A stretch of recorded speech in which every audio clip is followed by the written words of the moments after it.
안녕하십니까. 반갑습니다. 이어서 우리 대통령의 권한에 대해서 알아보도록 하겠습니다. 대통령은 어떤 권한이 있을까요? 첫 번째, 집행에 관한 권한이라고 돼 있죠.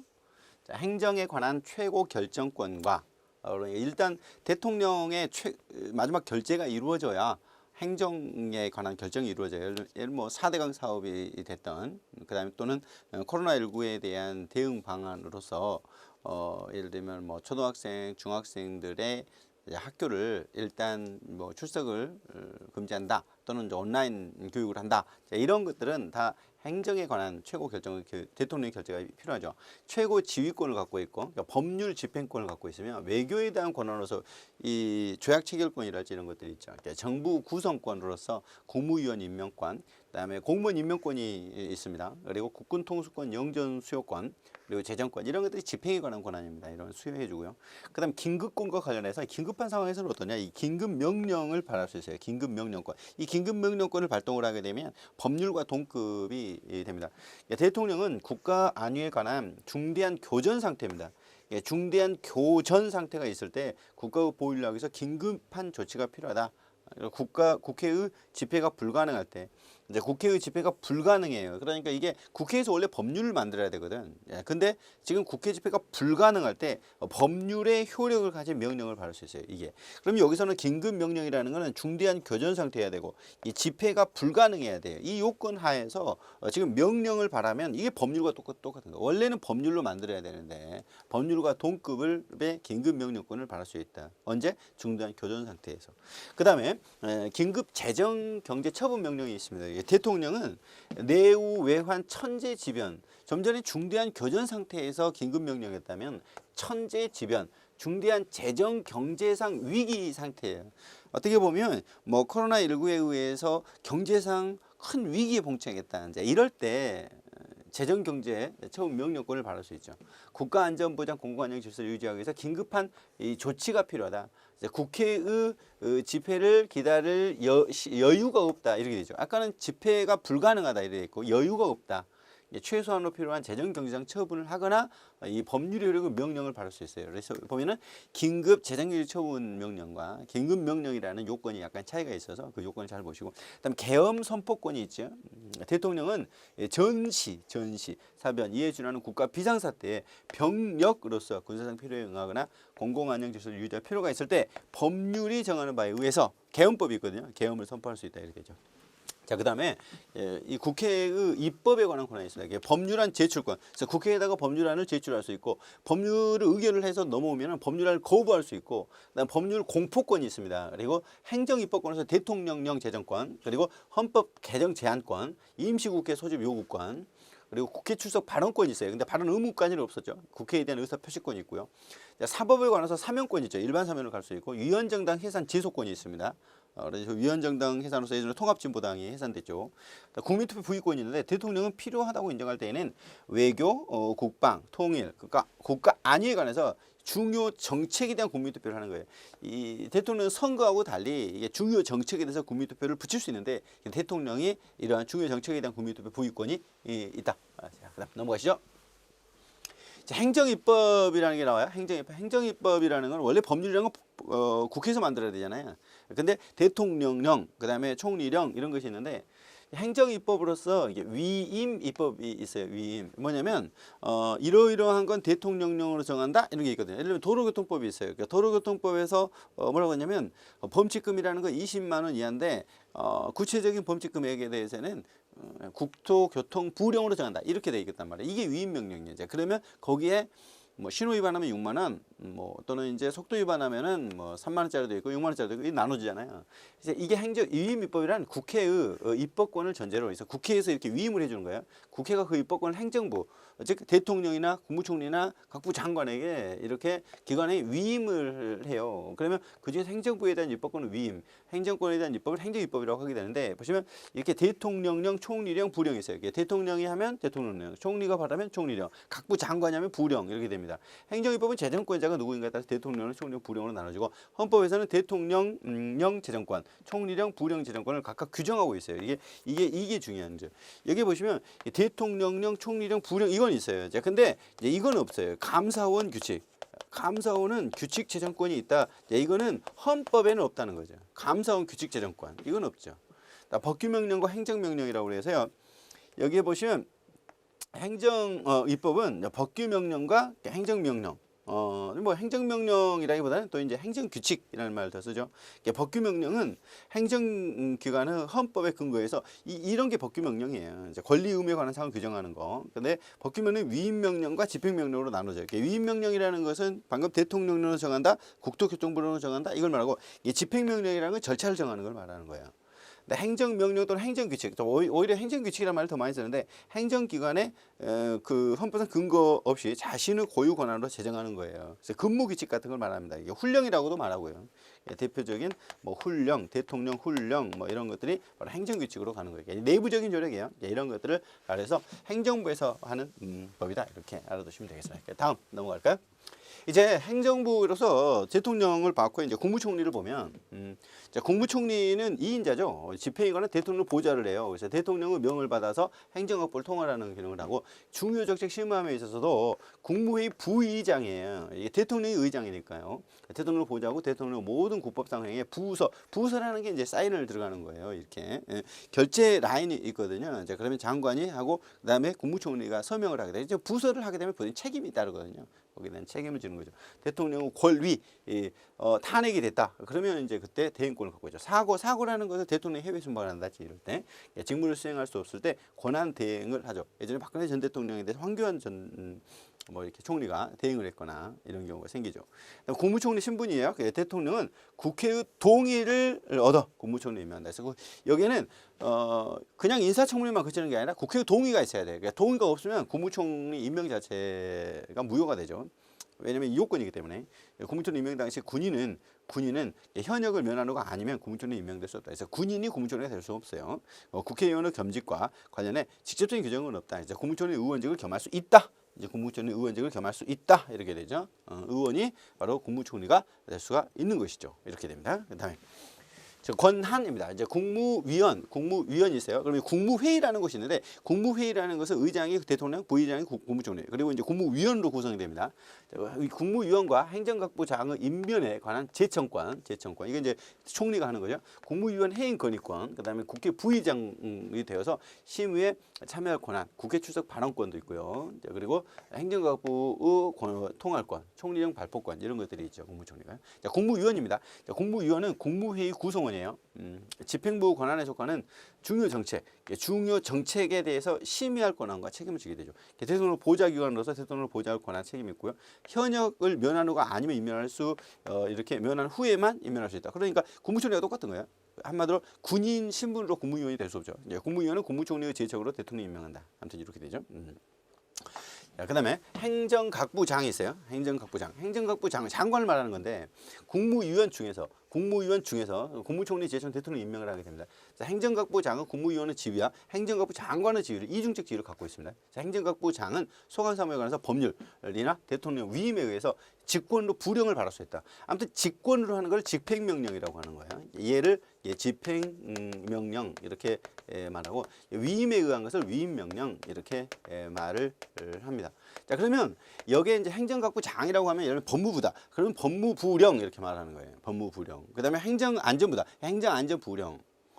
그리고 국토교통부다. 국토교통부령. 기획재정부령 이런 식으로 부령이라고 하는 겁니다. 자, 국무회의는 그러면요, 헌법상 필수입니다. 헌법상 국무회의는 필수인데 정부 권한에 속하는 중요 정책 심의합니다. 이게 대통령이 의장이고요, 국무총리가 부의장이고요, 15명 이상 30인이에요.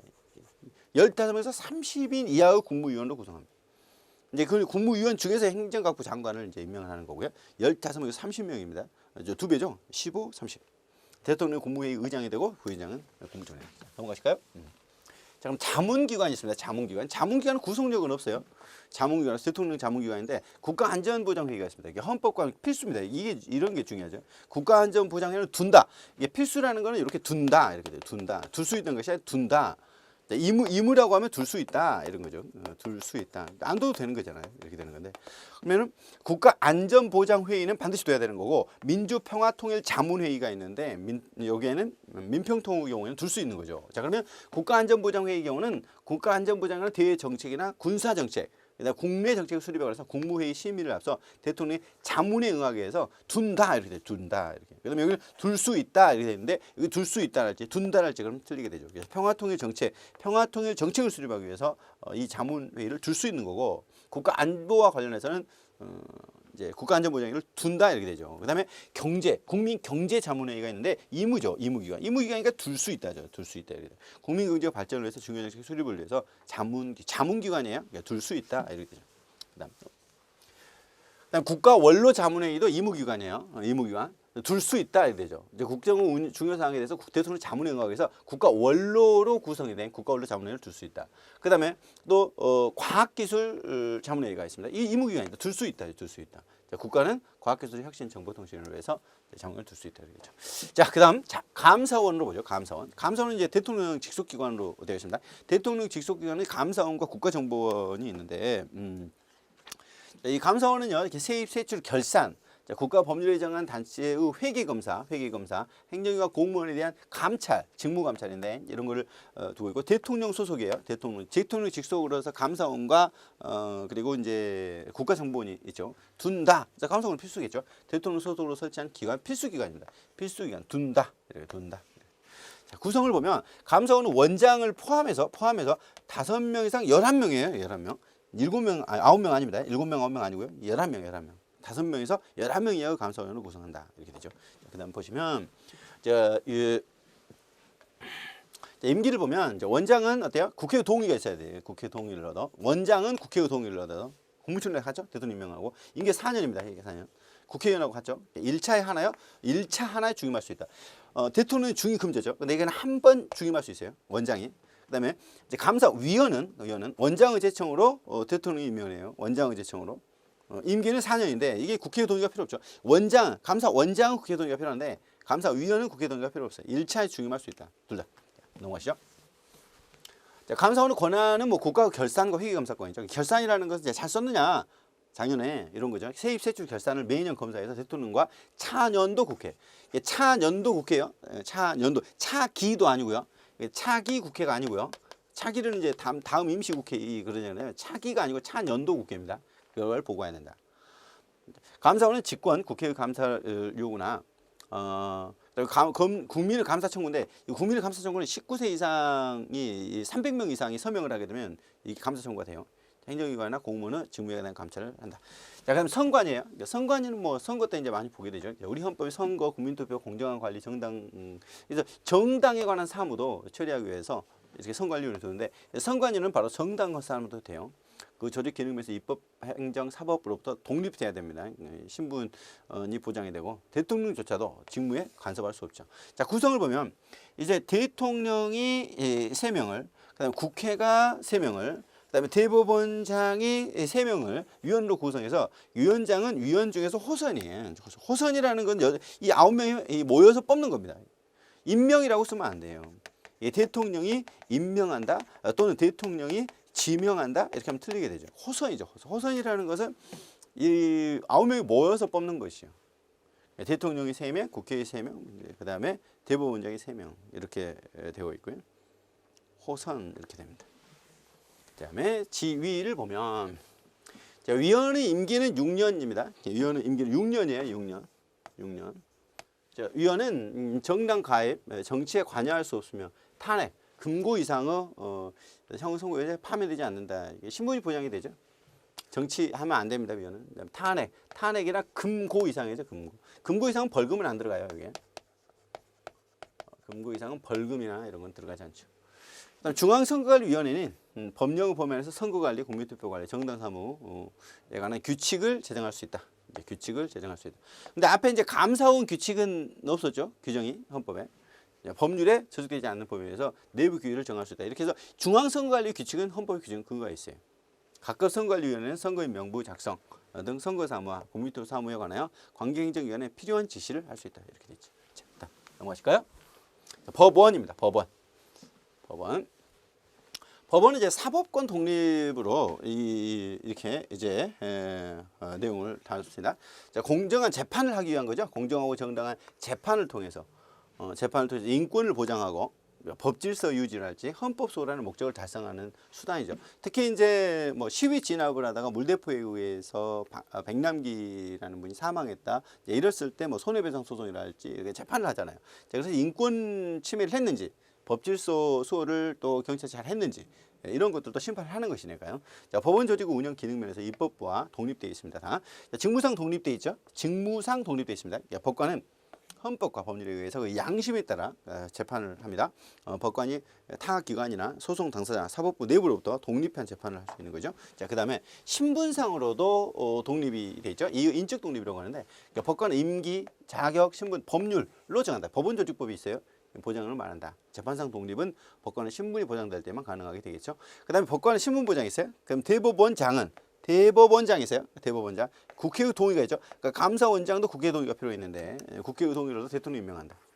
그다음 대법관은 대법원장의 제청이에요. 대법원장의 제청으로 국회 동의를 얻어요. 여기도 동의가 있죠. 대법원장도 그렇고 대법관도 국회 동의가 얻어야 돼요. 다. 대통령이 임명하고 대법원장과 대법관이 아닌 법관은 대법관 회의의 동의를 얻어요. 이게 국회의 동의는 필요 없겠죠. 그러니까 대법원장과 대법관이 아닌 법관은 국회 동의가 필요 없지만 대법원장과 대법관은 국회 동의를 얻어야 되는 것이죠. 자, 대법원장, 대법관 임기는 6년이에요. 6년. 대법원장은 중임할 수 없습니다. 대통령처럼요. 대법원장은 중임이 안 된다. 법관은요. 탄핵, 금고 이상의 형 선고에 의하지 않고는 파면되지 않는다. 징계 처분에 의하지 않냐고는 정직 감봉, 불리하처벌을 받지 않는다. 자, 그럼 넘어가실까요? 법원은 조직이 나옵니다. 법원은 최고 법원인 대법원이 있어요. 대법원과 우리가 삼심제라고 하잖아요. 각급 법원이 있는데 각급 법원이 고등법원, 그다음 지방법원 이렇게 나눠지겠죠. 대법원, 고등법원, 특허법원, 지방법원, 가정법원, 행정법원, 행정사건을 담당하는 6개로 이렇게 되어 있습니다. 그 군사법원법에 의해서 군사법원이 있대요. 대법원은 대법관을 두죠. 그러니까 법률이 정하는 의해서 대법관이 아닌 법관을 둘 수 있도록 이렇게 되어 있습니다. 이게 법원 조직법에 이제 나와 있는 거고요. 넘어가시겠습니다. 자, 법원은 권한입니다. 법원에서도요, 명령, 규칙, 처분, 심사권이 있어요. 이게 중요한데, 이게 명령, 규칙, 처분의 심사권이 있다는 거죠. 자, 명령이라는 게 법규 명령이죠. 법규 명령에 대한 최종적 심사를 법원에서 하는 거예요. 대법원에서 하는 거죠. 대법원에서 하는 겁니다. 명령, 규칙, 처분이 헌법 법률에 위반되는 여부가 재판의 전제가 되다. 그래서 대법원은 이 최종적으로 심사권을 했어요. 이게 법률은 안 들어가요. 법률 심사권은 헌법재판소에서 갔죠. 위헌 법률 심사 이렇게 됩니다. 근데 이 명령, 규칙, 처분에 대해서는 대법원에서. 그다음에 법률. 이 법률은 위헌 법률 심사를 어디서 한다? 헌법재판소에서 하는 거죠. 헌법재판소에서 하게 됩니다. 이게 법률에 대해서 헌법 위반되는지는 헌법재판소. 그다음에 명령 규칙이 헌법이나 법률에 위반되는지는 대법원에서.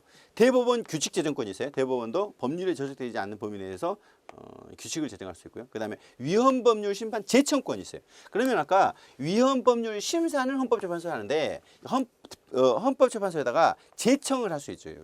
이게 위헌인지 판단해 주라. 법률이 헌법 위반되는 여부가 재판의 전제가 된 경우에 당해 사건을 담당하는 법원은 직권 또는 당사자 신청에 의해서 결정으로 헌법재판소의 위헌 여부를 심판을 제청한다. 이렇게 되죠. 이게요. 예전에 간통죄 처벌하는 규정이 있어요. 형법에. 근데 이제 간통을 했다가 걸려왔죠. 그래서 재판이 진행이 된 거예요. 재판이 된 거야. 근데 그 재판을 됐던 분이 간통죄는 위헌이다라고 이제 주장을 해왔고, 그래가지고 법원에서 받아줬고요. 헌법재판소에다가 제청을 한 거예요. 이렇게 제청. 간통죄가 헌법 위반되는지 아닌지 심사해주라. 그래가지고 헌법재판소에서 위헌이 나왔죠. 위헌이 나오니까 어떻게 돼? 이제 무죄로 끝나겠죠. 이런 식으로 하는 걸 위헌법률 심판 제적권이라고 그래요. 자, 그다음에 사법 절차 운영입니다. 자, 그러면 법원이랄지 이런 사법 절차를 어떻게 이제 운영을 해야 할 거냐? 자, 헌법의 법원은 그러니까 최고 법원인 대법원과 각급 법원으로 이제 조직돼 있잖아요. 이제 각급 법원은 고등법원도 있고 특허법원도 있고 그다음 지방법원, 그다음 행정법원 이렇게 있는데 심급제는 적어도 2심 이상이어야 된다. 2심 이상이어야 된다 하고 대법원이 최종심이어야 되겠죠. 삼심제는 법률 차원에서 인정하고 있습니다. 삼심제는 법률 차원에서 인정하고 있고 헌법에서는 2심 이상이면 된다. 근데 실제적으로 법률에 의하기 때문에 삼심제로 이제 운영이 되고 있죠. 단독 판사, 합의부, 대법원 또는 지방법원, 고등법원, 대법원 이런 식으로 이제 삼심제로 운영했습니다. 삼심제의 예외가 있는데 이게 비상계엄 하에서 군사 재판은 일정한 경우 단심으로 가능합니다. 근데 그런 경우도 사형을 선고할 때는 대법원이 최형심으로 보장을 해야 되는 것이죠.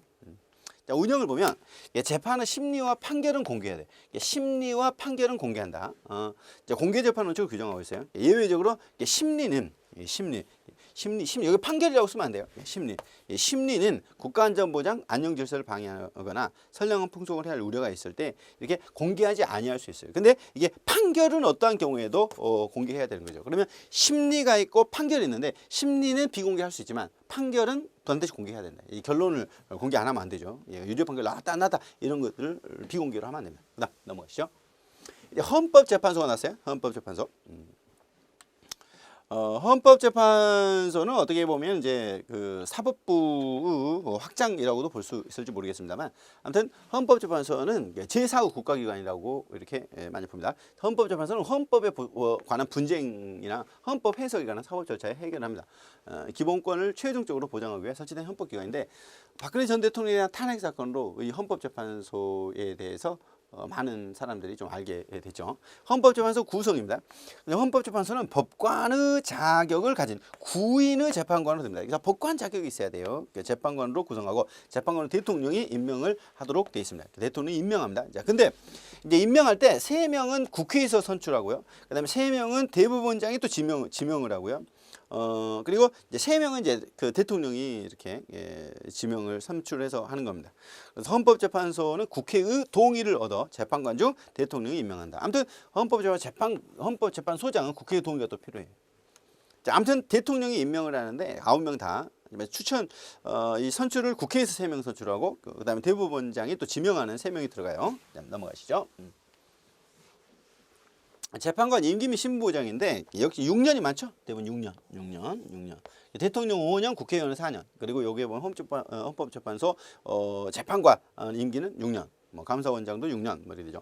법률이 정하는 바에 의해서 연임할 수 있다. 연속할 수 있는 거예요. 한 번 하고 계속 또 할 수 있어요. 정당 가입이나 정치에 관여할 수는 없고요. 또한 탄핵, 금고 이상의 형을 선고에 의하여 하지 않고는 파면되지 않는다. 자, 그럼 넘어가시죠. 자, 헌법재판소에서 그러면 어떤 권한을 갖고 있냐? 위헌법률 심판권을 갖고 있어요. 국회가 의결한 법률이 헌법에 위반되는가 여부를 심사하는 거죠. 이 법률이 헌법에 위반되는가? 이걸 위헌법률 심사라는 거예요. 아까 말 때 명령이 헌법 위반되는가? 이거는 이제 대법원에서 하는 거죠. 또는 명령이 법률에 위반되는가? 이런 거는 대법원에서 하지만 법률이 헌법에 위반되는가? 이거는 헌법재판소로 가게 된다, 그죠? 그 법률이 헌법 위반되는 것으로 인정되는 경우에는 법률을 적용하지 않거나 그 효력을 상실하게 할 수 있어요. 법률을 무효화시킬 수 있다는 거죠. 간통죄가 있다. 그러면 요걸 적용하지 않는다. 이렇게 할 수도 있고 간통죄를 폐지하라. 이렇게 갈 수도 있죠. 법률 위헌 여부를 심사하는 것이므로 헌법 규정에 대해서는 위헌 심판을 할 수 없습니다. 그래서 헌법은 헌법 개정으로 들어가야지 헌법이 위헌이야 이렇게 말할 수는 없다는 거죠. 왜냐하면 헌법 조항은 다 똑같은데 똑같기 때문에 헌법을 위헌이야 이렇게 할 수는 없다는 겁니다. 위헌 결정은 어떻게 하느냐 아주 중요한데 이게 법원이나 그 밖 국가기관 지방자치 기속하고 위헌 결정된 법률 조항은 그 결정이 있는 날부터 효력을 상실하게 돼요. 그래서 위헌 결정이 6명으로 찬성을 하게 되냐 이런 게 중요하고요. 그 다음에 탄핵 심판이 있어요. 박근혜 전 대통령에서 탄핵 심판이 돼버렸죠. 국회에서는 탄핵 소추 의결을 한다고 그랬잖아요. 이게 3분의 2가 제적에 헌법재판소는 탄핵 심판을 하게 됩니다. 탄핵 심판은 6명이 찬성을 하게 되면 되죠. 자, 그 다음에 위헌정당 해산 심판입니다. 예전에 통합진보당이 위헌정당 해산되죠. 정당의 목적이나 활동이 민주적 기본질서예요. 민주적 기본질서에 위배되었을 때 정부는 국무회의 심의를 거쳐서 헌법재판소에 위헌정당 심판을 청구할 수 있고 그러면 정당 해산을 명하는 결정은 헌법재판소가 하는 거예요. 정부가 헌법재판소에 위헌정당 해산을 해주세요라고 이렇게 청구를 하면 헌법재판소에서 거기에 대한 결정을 하는 것이죠. 그럼 권한쟁의 심판은 뭐냐면 국가기관 간에 이렇게 이 누구의 권한인가라는 분쟁이 생겼어요. 그걸 결정을 해줘야 돼요. 이걸 해결해 줘야 되는 게 바로 권한쟁의 심판인데 국가기관 상호 간, 국가기관과 지방자치단체 간, 지방자치단체 상호 간의 권한의 유무, 권한이 있냐 없냐, 범위가 어디냐 이런 다툼이 있어요. 그랬을 때 해당 국가기관 지방자치단체는 헌법재판소 권한쟁의 심판을 청구해요. 그래서 헌법재판소는 심판 대상이 된 국가기관 지방자치단체의 권한 유무 범위에 대해서 판단을 하는 것이죠. 서울특별시와 경기도 간에 뭐 권한의 다툼이 있다. 자, 이랬을 때 또한 국가와 서울특별시와 권한의 다툼이 있다. 이럴 때 헌법재판소에서 결정을 해주는데 그걸 권한쟁의 심판이라고 하게 됩니다. 그다음에 헌법소원 심판이 있어요. 헌법소원은 공권력의 행사 또는 불행사로 말미암아 헌법상 보장된 기본권이 있었잖아요. 자유권적 기본권 등을 침해당한 자가 헌법재판소 기관에 공권력의 위헌 여부를 청구해서 기본권을 구제하는 제도를 말해요. 이걸 권리 구제형 헌법소원이다. 이렇게 이제 말하죠. 권리 구제형 헌법소원이다. 경찰이 물대포를 쏴서 백남기라는 농민이 사망한 사건이 발생했어요. 그렇게 기본권이 침해됐죠. 공권력의 행사로 헌법재판소로 갔고요. 결국 위헌이라고 했죠. 그렇게 강경 진압한 것은 이게 권리구제형 헌법소원이에요. 법률의 위헌 여부가 재판의 전제가 된 경우에 당사자의 위헌 법률 심판 청구를 법원이 받아주지 않을 경우 헌법 소원을 청구할 수 있게 되는데 이게 위헌 소원형, 위헌 심사형 헌법 소원이라고 그래요. 근데 이거는 위헌 법률 심판하고 거의 비슷해요. 그다음에 권리 구제형 헌법 소원은 청구인의 자신의 기본권이 자기의 기본권이어야 돼요. 그다음에 현재 침해당하고 있을 때 제기할 수 있습니다. 다른 구제 절차를 모두 거치는 보충성을 적용되죠. 헌법소원을 할 수 있고요. 헌법재판소 규칙제정권, 헌법재판소는 법률에 저촉되지 않은 범위에서 심판에 관한 절차 이런 거 규칙을 제정할 수 있겠죠. 자, 넘어가시겠습니다. 자, 결정 정족수입니다. 법률의 위헌 결정, 이나 탄핵. 위헌 법률입니다. 위헌 법률, 그다음 탄핵, 그다음 정당 해산, 헌법 소원. 이게 이제 인용이라는 게 이제 이기는 거죠. 위헌이다라고 결정하는 게 재판관 6명이 찬성해야 돼요. 6명. 자, 그런데 권한쟁의의 경우에는 과반수만 찬성합니다. 권한쟁의라는 건 다툼이 있는 것도 결정이 나는 거니까. 자, 그러면 이제 통치국 구성과 관련해서 정리를 해보면 헌법재판소는 어떻게 됐죠? 이렇게 9명으로 구성되죠. 9명. 그리고 여기에 이제 국회에서 3명, 그다음에 또 대법원장에서 3명 지명하고요. 정부에서 3명 해가지고 9명입니다. 헌법재판소장은 국회의 동의가 필요했죠. 대통령이 임명하고요. 여기에 대법원은요 14명의 이렇게 대법관으로 구성이 됩니다. 그러면 대법원장은 국회의 동의가 필요하겠죠. 그다음에 감사원은 5인에서 11명이었죠. 11명. 감사원법에 관한 원장을 포함한 7인. 이 이렇게 되는 거고 구성이 보통 감사원장은 국회의 동의를 얻어 대통령이 임명을 하도록 되어 있습니다. 그래서 보통 지금 이 감사원장까지 7명으로 되어 있어요. 감사원 법률상으로는 원래는 이제 5명에서 11명인데 7명으로 되어 있다는 거죠. 실무에. 근데 여기 중앙선관위 9명이었죠. 국회 선출 3명, 대법원 3명, 대통령 지명 3명 이렇게 해서 호선이죠. 이게 중요하죠. 위원장은 호선이에요. 근데 여기서는 임명이잖아요. 이렇게 임명 다 임명이잖아요. 위원장은 임명이 대통령이에요.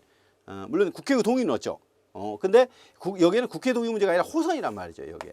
그럼 중앙선거관리위원회에 이 국회 동의 임명한다 이렇게 하면 안 되잖아요. 자, 그러면 그다음 임기는 다 대부분 6년인데 여기 감사원만 4년이죠. 감사원만 4년 이렇게 되고요. 이게 정년이 있는데 여기에 70세죠? 여기 70세. 예, 그다음에 70세인데 여기 감사위원 65세고요. 이 선관위는 없어요. 규정이 없어요. 선관위는 규정이 없어요.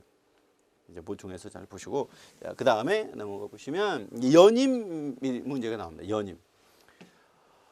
대법원장은 중임 금지죠. 중임 금지입니다. 대법관은 연임이 가능하고 연속할 수 있고요. 여기에도 이제 헌법재판소도 연임 가능하고, 그 다음에 이게 중임이 가능하죠. 감사원도. 그리고 선관위는 이런 것도 없어요. 이런 것도 없죠. 이렇게. 그러면 이게 중임이라는 게 이제 이거 뭐냐면 이렇게 볼까요? 중임 금지. 중임 금지는 어떤 거냐면요. 지금 한 번 했다는 거예요. 자, 그럼 다시는 절대 안 돼요. 이게 중임 금지예요. 이게 중임 금지예요. 그다음에 연임 금지를 한번 생각하면 연임 금지. 이 연임 금지는 연속할 수 없다는 거예요. 자, 그러면 여기는 안 되죠. 연속 아니니까 그 다음은 할 수 있어요. 그러니까 연속은 안 되지만 그 다음에 하는 거 상관없어요. 이게 연임 금지예요. 그 다음에 하는 건 괜찮아요. 뭐 안 되면 어쩔 수 없지만은 이게 연임 금지고 중임 금지는 다시는 안 되는 거예요. 그래서 중임이라는 건 이미 맡고 있는 경험 있는 직책을 다시 맡는 거. 그래서 거듭해서 직을 맡을 수 있다는 의미를 말합니다. 그래서 그 단 한 차례만 직을 맡을 수 있다는 단임에 반대되는 개념이에요. 그러면 1차 중임이 가능하다. 이제 그러면 어떻게 될까요? 한 번 더 할 수 있겠죠. 한 번 더 여기서 해도 되고요. 여기를 못 했다. 그럼 여기서 해도 돼요. 1차 중임 가라는 거. 그다음에 1차 연임 가는 뭘까요? 1차 연임 가라는 걸 한 번 하고 그 다음에 여기 할 수 있죠. 1차 연임 가. 그 다음에는 안 되는 거죠. 이게 1차 연임 가예요.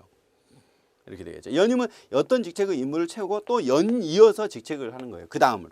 임기 종료 후 연속해서 그 지위를 가지는 것. 이걸 연임이라고 하는 거예요. 중임은 다시 중자예요. 계속 맞는 거. 근데 보통 금지로 많이 가요. 중임 금지를 한 번 하면 다시 안 된다. 그래서 중임 금지가 대통령의 경우에는 중임 금지가 있었죠. 그다음 대법원장도 중임 금지니까 한 번 하고 이제 못 하는 거죠. 6년 하고 못 하는 거죠. 연임이 가능하다라는 건 뭐냐? 연속 계속 할 수 있다는 거예요. 연임 가능, 계속 가능하다. 계속 가능하다.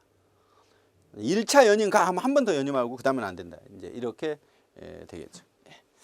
자, 이 시간 여기까지 하고요. 다음 시간에 가겠습니다. 수고했습니다.